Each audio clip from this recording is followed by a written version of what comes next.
So well, that brings me to the discussion or the call, the movement, whatever you want to call it, the past week or so to defund the police. And I'm using that in quotes because we've heard a lot of people say defund the police. And there's been a lot of controversy over it. Is it truly that people are calling for police departments to be defunded and abolished? Or what is it that phrase means to each of you? What does defund the police mean to you, Tim? Oh, wow. Well, I'll just say, I just covered this last night, so maybe I'm a little...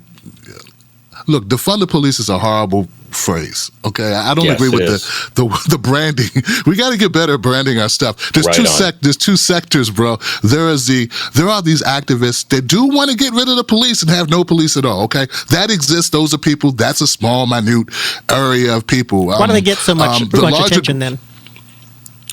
Because it's good. It gives people a free pass. Like it says, "Oh wow, really? That's what you want to do? That's extreme." Okay, we don't have to pay attention to those guys anymore because they're crazy. So that's what the right is using to go ahead and just go ahead and to ignore the entire issue. Okay, so there's another group of people, a much larger group of people that understand that maybe mental health issues aren't something that the police should be handling, and maybe we should have mental health professionals going to do wellness checks on people who are off their dose.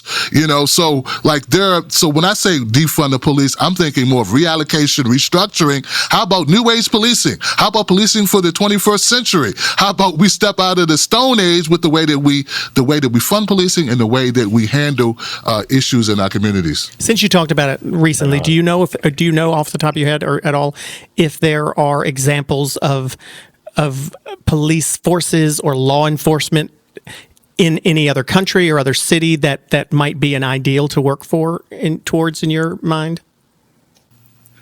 I don't mean to put you on the spot, but I just am curious. No. I know that they're revamping policing. I don't know if it's New Jersey. There Camden, are a New couple Jersey states that have already... Right? Camden, New Jersey. There's a couple cities that are making changes now. Is it incumbent upon those people who are calling for defunding of the police? I mean, I think all three of us agree that phrase is, and that's why I put it in quotes, is controversial enough to make the conversation almost stop, unfortunately, when you hear it. So the phrase is not great, but is it incumbent upon those people who are calling for it to be able to define it better so that they can say, look at Camden, New Jersey, or look at Erdeborg, Sweden, or wherever it is that's doing something well, and these are the examples of what it is that we think we should do? Should they be coming with those details? Yeah, I don't think they're really giving them an opportunity. I think Kamala Harris, though, she used a lot of words. She used a lot of words in that conversation with Meghan McCain on The View the other day. But she did a pretty good job of framing it. She's talked about imagining a new policing in a new way. Maybe we need to be more imaginative and creative. I think that's a good start. I just think they've been going to rallies. The footage I've seen, Clay, they haven't really talked about it.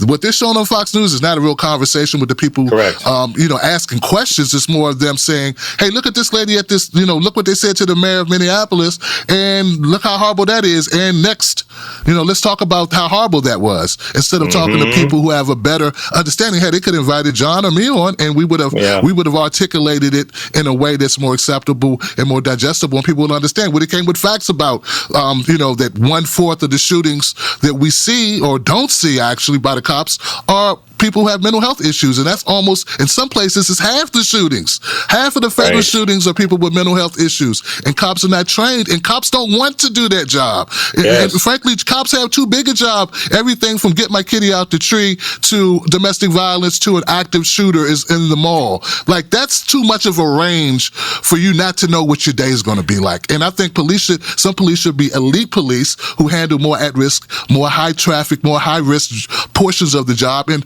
And some other policing shouldn't even require a gun, frankly. You shouldn't have to. Correct. You shouldn't need a gun like the entire to do country some of of the the United policing. Kingdom. There you go, brother. Where they don't have. Thank Where you. they don't. Well, It's an amazing thing, if I may, because it does speak to the outrage porn that you're referring to, Tim, that Bill O'Reilly would perfect every time there'd be a gay pride parade and people would be marching for equality. Bill O'Reilly would just show the leather float with all the naked men and say, look at this horrible thing. Let's show that footage again. Look at this horrible thing. They're an outrage machine because they're not going to engage in ideas. I agree with you both that it is a very problematic use of language. And in many ways, defund the police is really about defund the way we have been doing policing, because why should cops have to be social workers with guns? The language, I think, obviously plays into Donald Trump's hands because it allows Hannity to do what Hannity does, and we deflect the narrative. We're no longer talking about George Floyd's murder. We're talking about Mad Max, Fury Road, no cops, madness.